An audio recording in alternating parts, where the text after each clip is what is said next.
नमस्कार दोस्तों, आज हम बात करेंगे शेयर मार्केट में चार्ट को कैसे पढ़े। शेयर मार्केट के चार्ट्स हमें ये समझने में मदद करते हैं कि किसी शेयर की कीमत कैसे बदल रही है और भविष्य में उसकी कीमत किस दिशा में जा रही है। तो दोस्तों चलिए शुरू करते हैं। चार्ट के प्रकार। शेयर मार्केट में चार्ट 3 प्रकार के होते हैं, लाइन चार्ट, बार चार्ट और कैंडलस्टिक चार्ट। लाइन चार्ट यह चार्ट सबसे सरल चार्ट होता है जिसमें समय के साथ शेयर की क्लोजिंग कीमत को एक लाइन के रूप में दिखाया जाता है। इस चार्ट का उपयोग कैसे किया जाता है? यह चार्ट शुरुआती लोगों के लिए बहुत ही बेहतर होता है क्योंकि यह एक साफ और दृष्टिकोण प्रदान करता है। बार चार्ट, इसमें प्रत्येक दिन की ओपन, हाई, लो और क्लोजिंग प्राइस को एक बार के रूप में दिखाया जाता है। यह चार्ट अधिक जानकारी प्रदान करता है। यह चार्ट उन लोगों के लिए उपयोगी है जो अधिक टेक्निकल एनालिसिस करते हैं। कैंडलस्टिक चार्ट, यह चार्ट शेयर मार्केट के अंदर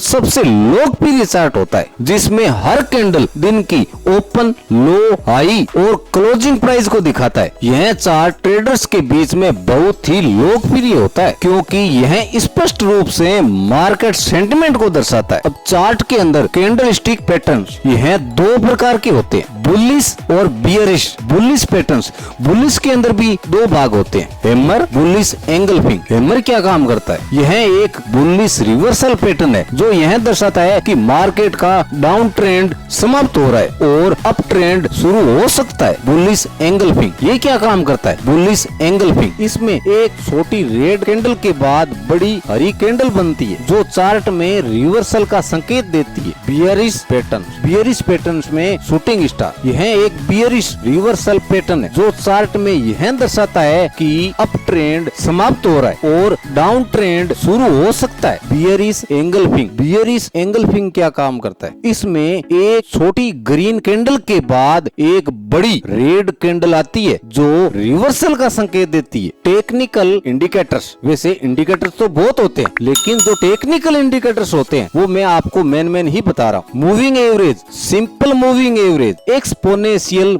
moving average, relative strength index MACD, ये इंडिकेटर जो टेक्निकल में बहुत जबरदस्त काम करते हैं। सिंपल मूविंग एवरेज यह एक निश्चित समय अवधि के औसत प्राइस को दर्शाता है। एक्सपोनेंशियल मूविंग एवरेज यह हाल की प्राइस को बहुत अधिक महत्व देता है और तेजी से प्राइस को दर्शाता है। RSI यह ओवरबोट और ओवरसोल्ड कंडीशन को पहचानने में मदद करता है। 70 से ऊपर RSI होता है तब ओवरबोट होता है और 30 से नीचे ओवरसोल्ड होता है। MACD यह बाय और सेल सिग्नल प्रदान करता है। स्पोर्ट्स और रेसिस्टेंस लेवल, स्पोर्ट्स लेवल यह वह प्राइस लेवल है जहां पर प्राइस गिरते हुए रुकती है और वापस ऊपर जाती है। रेजिस्टेंस लेवल यह वह प्राइस लेवल है जहां पर प्राइस बढ़ते हुए रुकती है और वापस नीचे जाती है। 5वां टॉपिक, चार्ट पढ़ने के टिप्स। टाइम फ्रेम को चुने, ट्रेड को पहचाने, कैंडल स्टिक पैटर्न्स पर ध्यान दें, इंडिकेटर्स का उपयोग करें, सपोर्ट और रेजिस्टेंस लेवल का ध्यान रखें। अगर आपने इन टिप्स पर ध्यान दे लिया तो आपको शेयर मार्केट के अंदर चार्ट पढ़ने से दुनिया की कोई ताकत नहीं रोक सकती। तो दोस्तों मैंने जो आज आपको ये चार्ट पढ़ने के लिए 5 टॉपिक बताए, अगर आपने इन 5 टॉपिकों पर ध्यान दे दिया तो आप शेयर मार्केट के अंदर चार्ट पढ़ने में मास्टर बन जाओगे।